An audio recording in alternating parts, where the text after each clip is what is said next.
اعوذ باللہ من الشیطان الرجیم بسم اللہ الرحمن الرحیم۔ السلام علیکم خواتین و حضرات، آج ہمارا موضوع ہے کینسر۔ کینسر کے حوالے سے ہم کوشش کریں گے کہ ہم تفصیل سے بتائیں گے کہ کینسر کیوں پھیلتی ہے، ان کی وجوہات، اقسام اور علامات کیا ہے، اور یہ کس طرح پھیلتی ہے، اور یہ کس طرح حلیے اور بابتوں کو متاثر کر دیتا ہے۔ تو ہم کوشش کریں گے کہ اپنی ناظرین کو صحیح طرح سے رہنمائی کریں گے۔ پہلے ہم آپ کو کینسر کے حوالے سے بتائیں گے کہ کینسر کیا چیز ہے۔ کینسر بہت عام اور مہلک بیماری ہے۔ یہ ساری دنیا میں پائی جاتی ہے اور ترقی یافتہ ممالک میں اس کی وجہ سے اموات کا تناسب بہت زیادہ ہے۔ یہ دل کی بیماری کی بعد دوسرے نمبر پر آتی ہے۔ امریکہ اور امریکہ کے ساتھ منسلک ہونے والے ممالک میں یہ کینسر بہت زیادہ ہوتا ہے، اور عام تر یہ پھیپھڑوں کا کینسر جو ہے ان ممالک میں زیادہ ہوتا ہے، کیونکہ جن کی سبب جو ہے تمباکو نوشی ہے۔ اس بیماری میں معمول کے خلیات میں تقسیم ہونے کی ایک حد ہوتی ہے۔ ان خلیات میں اپنے آپ کو ختم کر لینے کا ایک نظام ہوتا ہے، جس کے ذریعے ان خلیات کی موت واقع ہو جاتی ہے، جس کے مختلف اعضاء میں موجود بافتیں، ٹیشو اور خلیے غیر طبی طریقے سے تعداد میں بڑھتے ہیں۔ ان غیر طبی ساختوں کو رسولی کہتے ہیں۔ یہ ارد گرد کے ٹیشو کو تباہ کر دیتے ہیں۔ یہ سیل خلیے مقامی طور پر پیدا ہونے کے بعد بلڈ وین یعنی خون کی نالیاں کے ذریعے سارے جسم میں پھیل جاتے ہیں اور شدید نقصان پہنچاتے ہیں۔ سرطان یعنی کینسر ایک ایسی غیر معمولی ابنارمل بابتوں ٹیشو کو کہا جاتا ہے جس کی نشوونما نظاموں کے دائرے کی حدود سے تجاوز کر خود مختار ہو چکی ہو، اور دیگر معمول کے ٹیشو نشوونما اس طرح بڑھ چکی ہو کہ اس نشوونما کو تحریک دینے والے محرک کو ہٹا دینے کے باوجود نہ رک سکے۔ سرطان کے حصے میں موجود خلیات جو سرطان کی تشکیل میں ملوث ہوتے ہیں، ان کو سرطانی خلیات یعنی کینسر سیل کہتے ہیں۔ المختصر، جب بلا وجہ نئے خلیات بننے چلے جائے اور پرانے ناکارہ خلیات بھی اپنی جگہ برقرار رہے تو جسم کے اس حصے میں کہ جہاں یہ عمل واقع ہو رہا ہو تو وہاں ایک غیر ضروری خلیات کا ڈھیر لگ جائے گا، اور اسی خلیات کے اضافی ڈھیر کو سرطان یعنی کینسر کہتے ہیں۔ اس کو یہ جسم کے کسی حصے پر بھی ہو سکتا ہے۔ ان کی دو قسم کی اقسام ہے۔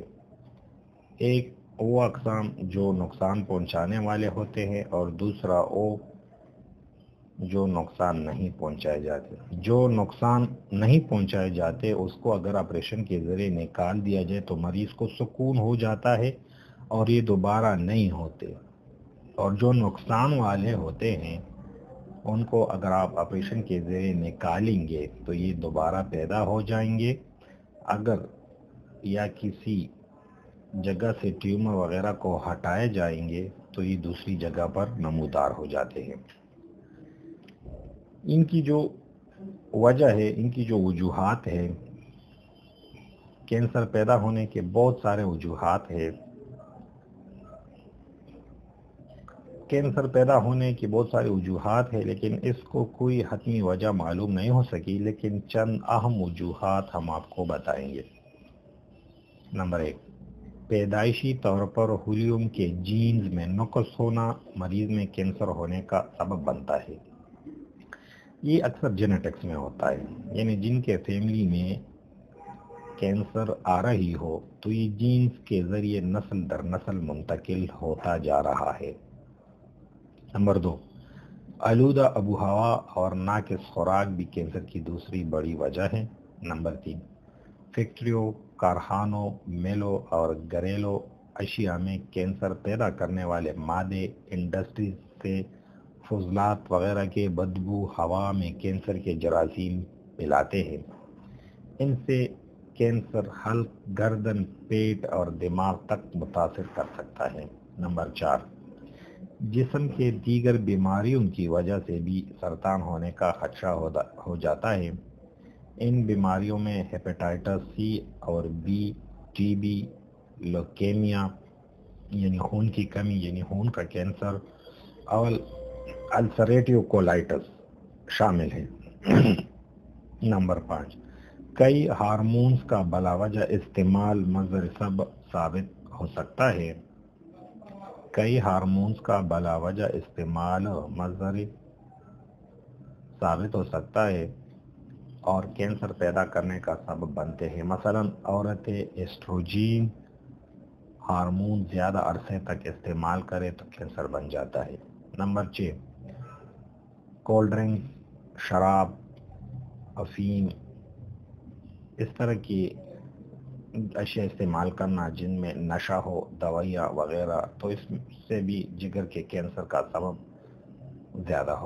زیادہ سبب بن جاتا ہے۔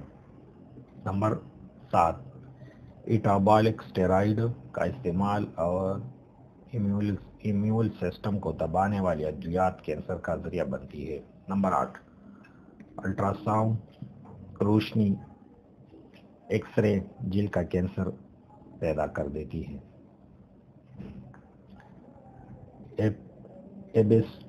ایبسٹاس سے پیپڑوں کا کینسر پیدا ہوتا ہے۔ دیگر نامیاتی آرگینک کیمیکل مثلا بنزین وغیرہ۔ نمبر 10، وائرل بھی کینسر پیدا کرنے کا سبب بنتے ہیں۔ ان میں ہرپیس کمپلیکس وائرس، ای بی وی وائرس شامل ہے۔ یہ وجوہات عام طور پر انتہائی آلودہ ماحول میں سچ ثابت ہوتی ہے، لیکن ہر ملک میں مخصوص وجوہات بھی ہو سکتی ہیں۔ اب جن حضرات میں کینسر پیدا ہو چکی ہو تو ان میں کیا علامات نمایاں ہوں گے؟ اس مہلک بیماری کی تشخیص یا اس کا علم فوری طور پر نہیں ہوتا، بلکہ جب یہ مکمل طور پر پھیل جاتا ہے تب علامات معلوم ہوتی ہے۔ پہلے مریض کو ٹیومر کی جگہ پر شدت کا درد ہوتا ہے، ایک چھوٹا سا ابھار پیدا ہوتا ہے، بلیڈنگ یا رسولی نمودار ہوتی ہے اور اس کو ارد گرد کی شریانوں سے خون پہنچتا رہتا ہے۔ مریض کا وزن کم ہونے لگتا ہے، تھکاوٹ اور سستی محسوس ہوتی ہے، رسولی سے بدبو آتی ہے اور تعفن پیدا ہو جاتی ہے۔ اس قسم کے کینسر بیرونی حصے پر ہوتا ہے۔ اس کے علاوہ جگر، معدہ، پھیپھڑے، دماغ کے کینسر کا علم ہی نہیں ہوتا۔ ان کا تب پتہ چلتا ہے جب وہ زیادہ پھیل چکے ہوتے ہیں۔ تو ناظرین، یہ کینسر کے حوالے سے میں نے آپ کو تفصیل سے بتا دیا۔ اب آپ کو آگے کی طرف لے جاتا ہوں۔ یہ تو مجموعی کینسر ہے، اس میں ہر قسم کے کینسر کی میں نے ذکر کی ہے، مثلا brain tumour, breast cancer, prostate, uterus, ovary, cyst tumour, cancer وغیرہ، اس میں اس کے ذمہ میں سب آتے ہیں۔ اب اگر خدا نہ خواستہ کسی کا برین ٹیومر ہو یا یوٹرس کینسر ہو یا رسولی ہو وغیرہ ہو یا بریسٹ کینسر ہو، تو آپ اپنی سارے رپورٹ ہمارے نمبر پر، لاسٹ میں ہمارا ایڈریس ہے، اس پر آئیمو واٹس ایپ بھی ہیں۔